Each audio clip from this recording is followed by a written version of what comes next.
So we've been keeping this in plans for quite a few years actually, and maintaining this roof for over 40 years of yearly maintenance. So we finally reached a point with our flat roofs over these 6 units that we have here, the townhouses where the community originally started. So trying to keep up with things, we've finally reached a point where there's no more being able to maintain the flat roof, so we've gone with the idea of putting a trussed roof system over the top of the existing buildings here. So we managed to get the architectural drawings and the permits and everything lined up in the bids, and so we actually a couple of days ago got started on the actual beginning of the project. So yesterday was the tear off of a lot of the existing maintenance issues that we'd had, and the removal as far as opening up the perimeter of the building itself so that we're able to put the beams around the perimeter to be able to, for the support of the truss system that's going to be on. So let me interject for a minute, because in a conversation with you this morning, you told me when you went up there it was just in time. Could you tell us about that? I was up there a few days ago, and I actually have a little bit of video of it where the roof, rather than draining several years ago, and I'm talking like 25 years ago, quit being able to drain because of the age. Everything became pools. Large areas of the roof that just had sagged and no longer were draining to where the drainage system was, but actually, and then the water was getting worse. It affected the plywood and everything underneath. So it was at the point the other day when I went up there, I was like shocked how bad it has gotten, and I more or less realized this would not make another winter. We literally were at a point where we were going to develop a lot of major leakage, and even the areas where we had tried to go over it with another roof to try to temporarily get us by, that was suffering, and there was a lot of structural. One would think you were listening to that small little voice inside of yourself. And literally there was, in places the water was this deep in huge pools covering 75% of the existing roof structure now. So we had to broom it all off of there and try to get it dried out enough to be able to get up there and work now. So for most people, they don't know that your experience has been with construction, right? I've been over 40 years in construction, so it's not something I was unfamiliar with. It was just something that over the years we kept patching and repairing and trying to get by, putting the least amount of money into it that we could, just enough to keep us going, which caused us to constantly be doing interior repairs for the leaks that we were suffering. And so I just praise the Lord that we finally got to this point, because I'm at a point where being up there for shoveling snow, getting rid of ice, because that would all be there all winter, and the ice would freeze in the snow, and the amount of weight on the building was not good for it. Can you explain to people, because some people don't understand the difference between a flat roof and a pitched roof? Well, the flat roof basically they put up, which you'll see a lot used in commercial buildings, is done so that you're able to put air conditioning units in. They can set them real quickly as far as they do pre-stressed concrete in a lot of buildings. Here they didn't do that, obviously. This original building was built, there used to be a school here, and it was turned into townhouses in the early 50s. The school was torn down and these 6 townhouses were put here. They did a flat roof, and it would just be slightly pitched, ever so slightly. I mean, it wasn't even one inch to a foot. And then the water would run to the front and go down drains. But due to the settling of the buildings and that wasn't even happening. Plus, in the actual area of each unit, the ceiling joists, which were the rafters, you would call them, settle. And so everything starts holding water. So the difference is with the trusses, you'll see, we can give you some shots of those, it's the actual pitched roof with the shingles on it. And those will carry us 50 years before you'll need to redo the shingles again on them.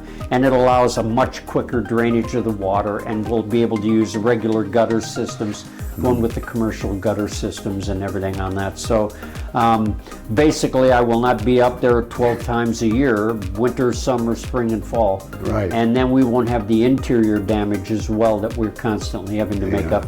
Plus it adds to the value of the building. It decreases our insurance costs.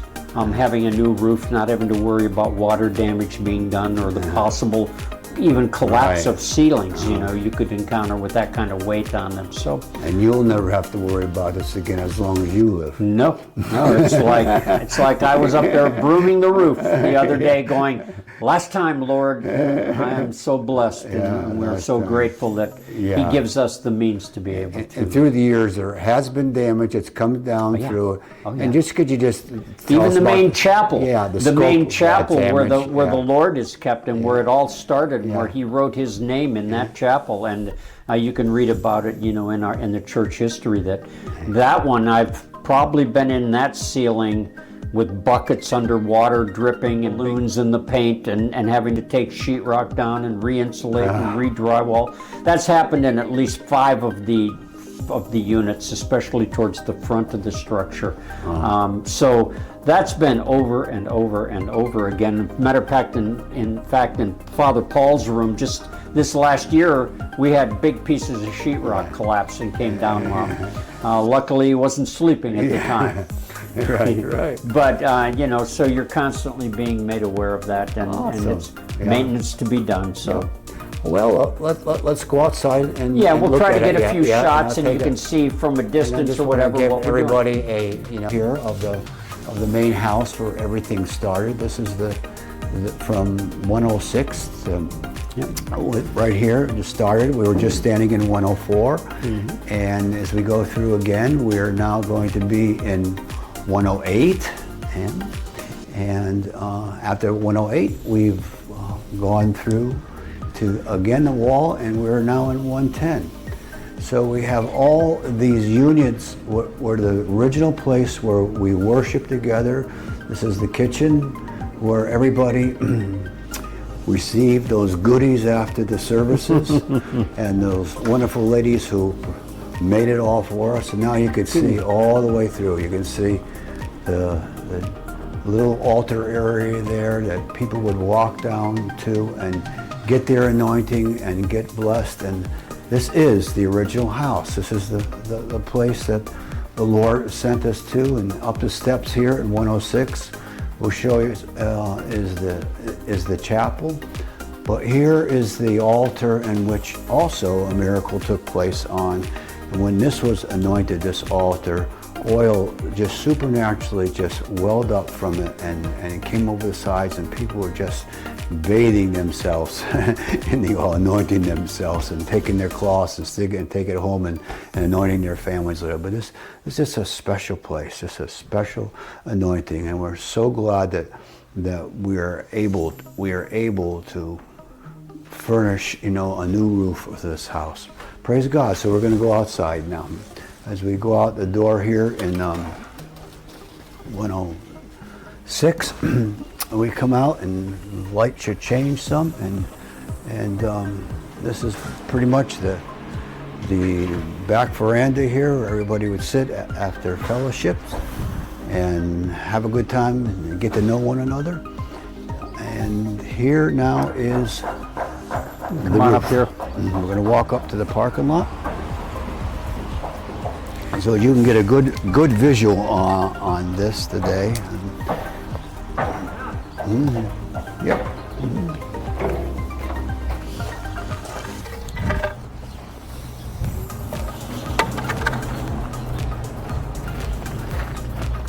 Okay, so can you tell us what's going on up there now? We'll take a... So right now we have the crew is up there setting the trusses that we were talking about on top, and not sure how well you can see, but along the front edge you see the beams that we had to build around the perimeter to spread the weight distribution and carry the load of the trusses.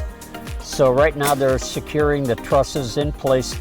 After they do that, they have to come back through with metal brackets, like hurricane brackets they call them, and they fasten those down as well as into the trusses to keep them secure in case of you would get real bad winds. It's all code that you have to meet in the building. So they've already kind of come from that far end of the building all the way across, setting these trusses, and we're up getting close to the last unit actually. So we've done 5 of the 6 units have the trusses on them, and they're moving into the very last one. Once we do that, then we have to build walls in between each structure. If you see where the brick pillar is on the facing, every one of those will have a wall built in between the units, and they have to sheetrock that so that if fire would ever start in one unit or another, it can't spread through the roof system into the next unit. And once they get those done and sheetrocked, then we get in, start getting ready to do fascia and then putting plywood up on the top of them. And after that, you go into obviously then papering everything and venting it and then putting the shingles on it.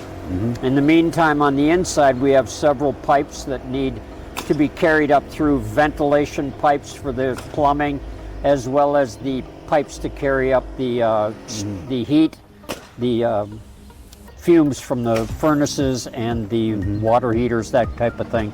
So there'll be several stacks. I think there's 3 stacks out of each of these units need to be extended up through. And then they'll be doing siding on the end, as well as all of this brown that if you see along the edge there, right at where the roof begins there, that'll all be taken off and replaced with new brown fascia, new metal, and then they'll have the gutters and downspouts and everything put onto that as well. Wow. So this is day 2, basically, we're into. So they're moving along quite well. And how many days do they think it's going to take to do this? It could be anywhere around 10, give or take. I'd say it'd be between 10 and 12, I would think. And if the weather stays with us, we hope. And That's great. Quite a job, boy, huh? And so they've got all those trusses up in one day. Yes. We almost, carried them up. They carried them up yesterday. They lifted them up and transported them up, and then today they're doing the actual. They laid them out, and now today they're putting them up and nailing them down. This is about half of the crew that we had yesterday. Yesterday we had twice as many guys. But now, was this the same crew that did the temple too? Yep. Oh wow. And they did across the street, 101. They put the roof on 101 as well. And this is all the sheathing right here. Yep. And that's the sheathing and the building paper. Wow. What progress. Oh my God, I can't believe all the material that was. Oh yeah, there'll be plenty more. Plenty more, yeah. The shingles aren't even here yet. No. Wow. No. And we also have siding, and we have some fire rated sheathing that has to go on the ends of the buildings. And, there's a lot of other small odds and ends. The ridge, the venting for the ridge, that has to come. Plus the piping and the plumbing. Look at me for a minute, okay. So I just, we just want to keep you all updated on that. And again, we just want to express to you that you understand what's going on here. We are being so blessed to be able to put this roof on this place in which God put his name in, and he blessed so many of our lives. It's just thousands. He said he would make this a railroad station, and he did. And he brought people all over the world from. And this will probably be the last time that we get to do anything for this place in which the Lord anointed. And so we're just reaching out to you again today, anything that you can find and help us to, because this is a big project. It's a huge project. We need your support. We need your help. Just send it into the Community of the Crucified and earmark it for the roof structure. And I know that the Lord will see what you do. And I know that the Lord will reward you. But most of all, you can just have peace inside in your heart that, I love what God did for me here. My life has changed here, and I just want to sow seeds in this, not for myself so much, but for my children and my children's children, that people always might know the blessings of God that came down on this place in Homestead. Who would ever figured it? But it did. God bless you, and we will promise to keep you up to date. Amen.